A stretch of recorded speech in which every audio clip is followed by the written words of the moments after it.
আজকের এই গভীরে ডুব দেওয়ার বিষয় হলো চুলের যত্ন। মানে আমাদের হাতে একটা ভিডিও স্ক্রিপ্ট আছে, বেশ কিছু টিপস আছে ওখানে।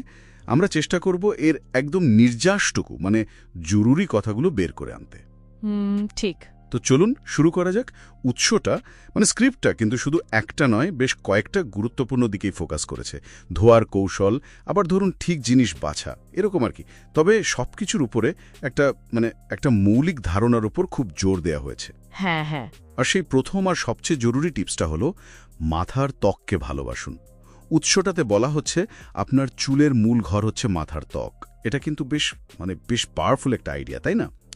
কিন্তু উৎসটা কি শুধু এইটুকুই বলেছে, নাকি এর গভীরও কিছু ইঙ্গিত আছে? ঠিক, এখানেই আসলে ব্যাপারটা ইন্টারেস্টিং হয়ে ওঠে।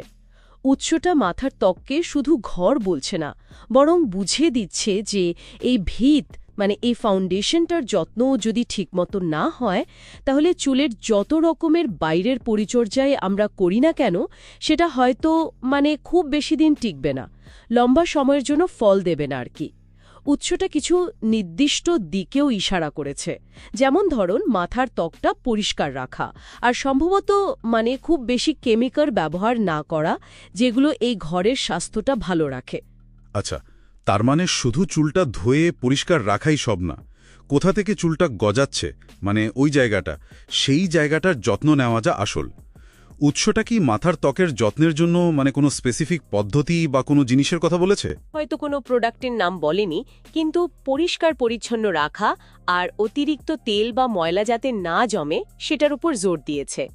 এমনও ইঙ্গিত থাকতে পারে যে ধরুন রোজ রোজ শ্যাম্পু করা বা খুব কড়া হার্শ সারফেক্টেন্ট আছে এমন শ্যাম্পু ব্যবহার করলে সেটা আসলে মাথার ত্বকের যে স্বাভাবিক ব্যালেন্সটা থাকে সেটা নষ্ট করে দিতে পারে, আর সেটা শেষমেশ চুলেরই ক্ষতি করে।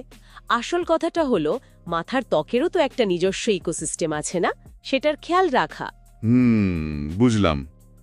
আচ্ছা, তাহলে মাথার ত্বকের যত্ন হলো প্রথম পিলার বা স্তম্ভ। উৎসটাতে আর কোনো জরুরি বিষয়ের উপর জোর দেওয়া হয়েছে? নিশ্চয়ই শুধু মাথার ত্বক নিয়েই সবটা নয়। না, অবশ্যই না। আরেকটা খুব জরুরি বিষয় যেটা উৎসা তুলে ধরেছে, সেটা হলো চুলের সাথে একটু নরম ব্যবহার করা, জেন্টল থাকা। আপনি ভাবলে অবাক হবেন, আমরা চুল আঁচড়ানোর সময় বা মোছার সময় নিজের অজান্তেই হয়তো কতটা রুক্ষ হয়ে যায়।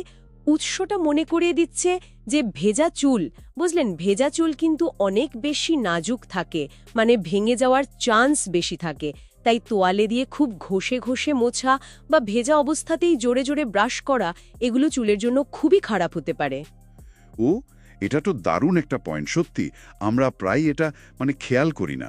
তার চুল ধোয়ার পর কিভাবে সেটা হ্যান্ডেল করছি সেটাও সমান জরুরি। উৎসটা কি চুল শুকানো বা আঁচড়ানোর কোনো বিশেষ কোনো টেকনিকের কথা বলেছে? হ্যাঁ, বলেছে। যেমন ধরুন মোটা দাঁতের চিরুনি ব্যবহার করার কথা, বা চুল শুকানোর জন্য খুব নরম কোনো কাপড়, হয়তো পুরনো টি শার্ট, এই ধরনের কিছু ব্যবহার করার কথা বলা হয়েছে। মূলত চুলের উপর ফিজিক্যাল স্ট্রেস বা চাপ কমানোর কথাই বলছে। আর একটা জিনিসও উঠে এসেছে, সেটা হলো হিট বা তাপ যতটা সম্ভব এড়িয়ে চলা। ওই যে অতিরিক্ত হিট স্টাইলিং, স্ট্রেটনার, কার্লার, এগুলোর রেগুলার ব্যবহার চুলের স্বাভাবিক ময়েশ্চার বা আর্দ্রতাটা একদম শুষে নেয়, চুলটাকে দুর্বল করে ফেলে।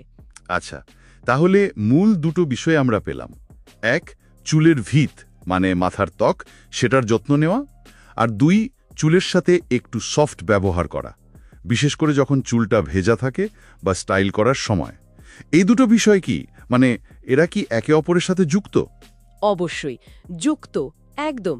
দেখুন, একটা হেলদি স্ক্যাল্প বা সুস্থ মাথার ত্বক থেকে যখন চুলটা গজায়, তখন সেই চুলটা তো স্বাভাবিকভাবেই একটু বেশি শক্তিশালী হয়, তাই না? এরপর যদি আমরা সেটার সাথে একটু জেন্টলি ব্যবহার করি, তাহলে তো তার ভেঙে পড়া বা ড্যামেজ হওয়ার চান্স অনেক কমে যায়। উৎসটা আসলে একটা হোলিস্টিক কেয়ার বা সামগ্রিক যত্নের কথাই বলছে, শুরু থেকে শেষ পর্যন্ত। ভেতরের স্বাস্থ্য আর বাইরের সুরক্ষা দুটোই দরকার। বাহ, বোঝা গেল। তাহলে এই আলোচনার যদি একটা সারমর্ম করি, তাহলে দাঁড়াচ্ছে চুলের ভালো যত্নের জন্য উৎসটা একটা ডুয়েল অ্যাপ্রোচ বা দুইমুখী পদ্ধতির কথা বলছে। প্রথমত চুলের গোড়া মাথার ত্বকের স্বাস্থ্যটা ঠিক রাখা, আর দ্বিতীয়ত, যে চুলটা গজাচ্ছে সেটার প্রতি যত্নশীল থাকা, কোমল থাকা আর অকারণে ক্ষতি না করা। একদম ঠিক। এটাই হলো বেসিক প্রিন্সিপলটা, যেটা আমরা প্রায়ই উপেক্ষা করে যাই। আমরা অনেক সময় কি করি, শুধু চুলের বাইরের দিকটা চকচকে করার দিকে মন দিই, কন্ডিশনার, সিরাম, এসব। কিন্তু উৎসটা আমাদের মনে করিয়ে দিচ্ছে যে লম্বা সময়ের সুস্থতার জন্য এর ভিত আর পরিচর্যা দুটোই কিন্তু সমান জরুরি। এটা অনেকটা ওই গাছের মতো, বুঝলেন? শুধু ডালপালা ছাঁটলে তো হবে না, মাটিরও তো যত্ন দরকার, তাই না? আবার পোকা লাগলে সেটাও দেখতে হবে। দারুণ উপমা দিলেন তো। হ্যাঁ, তাহলে আজকের এই গভীরে ডুব দিয়ে আমরা চুলের যত্নের একটা বেশ কমপ্লিট ছবি পেলাম মনে হচ্ছে। এই আলোচনা শেষে একটা প্রশ্ন মনে আসছে, যেটা ভাবনার জন্য রেখে যাই।